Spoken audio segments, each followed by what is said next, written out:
What is up, everybody? TBC here, back with another video. We got another mock to show you guys today.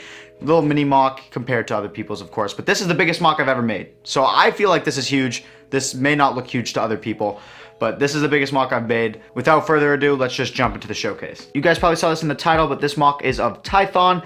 This is from Mandalorian Season 2, Episode 6, where Baby Yoda gets snatched. I didn't do the exact place where he gets snatched, like that calling circle thing, but this is the battlegrounds where we see Fennec, Boba Fett, and Mando fight a bunch of incoming stormtroopers, and so that's the scene that I wanted to recreate with this mock. Like I said before, this is the biggest mock that I have made to date. I'm super happy with how it turned out. If you talked to me about a month ago and you asked what kind of style my biggest mock would be in, the last thing I would say is freeform because I was so scared of it.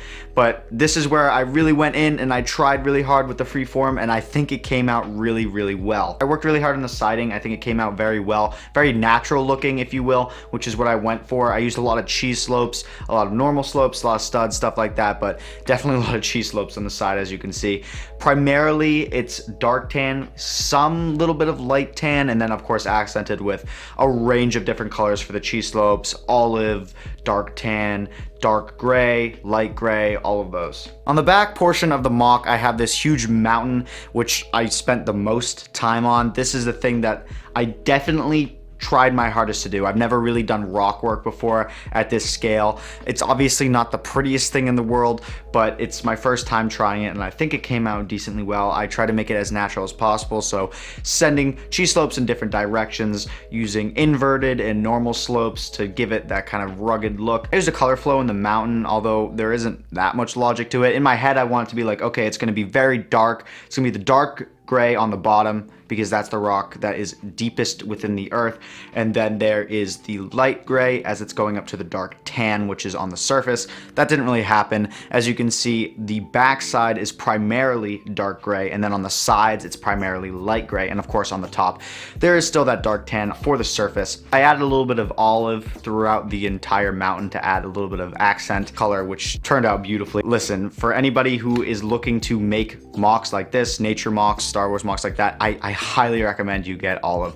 Olive is such a versatile color in Star Wars universe, and you can use it for so many mocks. I also added a bunch of rocks throughout the landscape, as you can see. This is where the color coordination definitely messed up a little bit, because it wasn't sort of like, oh, the dark tan is on the surface, because now you can see there are a bunch of different colored rocks throughout the entire mock. So we've got some dark gray, some light gray, some dark tan. Still working on my rock work for that. Came out very well, I think. Again, added some nice olive as an accent color. It just makes it look so much better, so much more pleasing to the eye. Again, can't recommend it enough, guys. Cannot recommend it enough. I wanted to make sure that there were no studs showing on the rocks, so I used a ton of cheese slopes. I probably spent like 50 bucks on cheese slopes. It's absolutely nuts. I can't recommend doing that, but for the ground, I use these green grass pieces. These are just the perfect pieces when it comes to grass. This was before Lego made that terrible decision to take the stud connector off of them, so these are the old version. I think I had bought like 150, maybe 180 of these for this mock. Now, I'll be honest, it's not the most accurate thing on the world. Tython actually has pretty tan grass, but there wasn't a tan version of this, but there was a dark tan, but the dark tan was like $1 each, and I'm sorry, I'm not spending $1 each on these tiny little grass pieces. I'd rather spend 4 cents and get 150. So that's what I did. I think it definitely breaks it up. It adds a lot of color to the mock, which is super, super nice. Actually makes it look more like a planet that has foliage versus a planet that is completely sand and rock. I also sprinkled in a few studs here and there. Again, olive green, light bluish gray, and I used some 1x1 round tiles, light bluish gray. You know, just the usual. What is a mock without its figs? So we've got 3 main characters from The Mandalorian. We've got Boba Fett in his nomad wanderer outfit. We've got Fennec, and we've got the Mandalorian. Now, Boba in his wanderer outfit and Fennec are both customs. They are completely pure, so they are made completely out of Lego pieces that you can buy online. Nothing is custom about them except for the cloth, and that would be the comma on Fennec and then the sash on Boba Fett. Here are the pieces that you'll need to make my custom Fennec. So right here we just got this standard brown hair with a braid. You can use a bunch of different hair pieces. This is just what I had on hand. I looked at it, her hair seemed brown, it could be black. This is pretty much subjective at this point. This piece I got from a Jurassic World minifigure that I'll put up on screen. It's the cheapest way to get that face. It also comes in the Mantis figure from Marvel, but that figure costs like 40 bucks. We have the Clone Wars Commander Jedi robes from Anakin Skywalker, just a pair of plain black legs. We've got this rifle with a candle piece on the end from the 501st Battle Pack. And finally, an optional comma from the Cape Cantina. If you end up liking anything in this video from the Cape Cantina and wish to go buy it, there'll be a link in the description. Make sure to use my promo code TBCPromo for 10% off your order. Let's put this one together. Alright everybody, so here are the pieces you need to build that Nomad Boba that I had made that's purest. So, just the Lego pieces. We need a black hood right there. We need a Clone Trooper helmet you can get in the 501st Battle Pack or the AAT that came out in 2020. We've got this Maul set right here from episode 1. We've got the Gaffy stick from Trouble on Tatooine, and then this is an optional bit, but I used this sash that comes with the Mando set for the Cape Cantina product line. This is great. It adds a whole nother layer onto it and actually makes it look even more accurate. So let's put them together.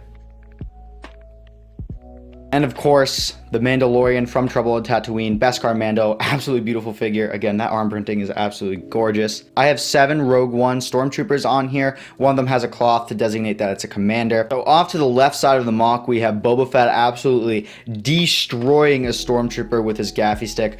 When he did that in the show, it was absolutely brutal. I'll roll a clip right now. I mean, he was holding back nothing. So much anger against the Stormtroopers there. It was barbaric. We've got Fennec on top of a hill shooting down at a stormtrooper, and she's got a dead one behind her. She's absolutely destroying them. And we've got Mando taking cover behind a rock, shooting down the valley at the stormtroopers that are coming on, basically like shooting fish in a barrel. And of course, who could forget the lazy and frightened commander that we saw in the show? He did absolutely nothing except to order his infantrymen around without doing anything. He is off, not even in the battle, doesn't even know that his men are getting absolutely destroyed by these 3 bounty hunters. Thank you guys so much for checking out my Tython MOC, and a big thank you to everybody that came to my streams. I appreciate every single one of you and the ones who have donated. I want to give a quick shout out to my members. Appreciate you guys so much.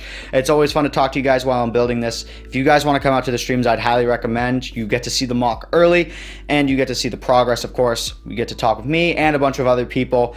Overall, I think it's a great time. If you ask anybody in the community, I think they'd say that the live streams are some of the most fun on the channel without a doubt. So I'd hope to see you guys there if you don't come already. And if you do come already, again, thank you so much. I cannot thank you enough for the support that you guys show me. It's absolutely incredible. Just want to do a quick thanks for 1.6 thousand subscribers. You guys are awesome. I really do appreciate you all. More videos to come. Sorry, I've been a little bit slow with the uploading process. School has been pretty busy. Well, I don't want to drag this video on any longer than it needs to be. Thank you guys so much for watching. Once again, I appreciate you all. I hope you guys have a great day. I'll see you all later. Bye.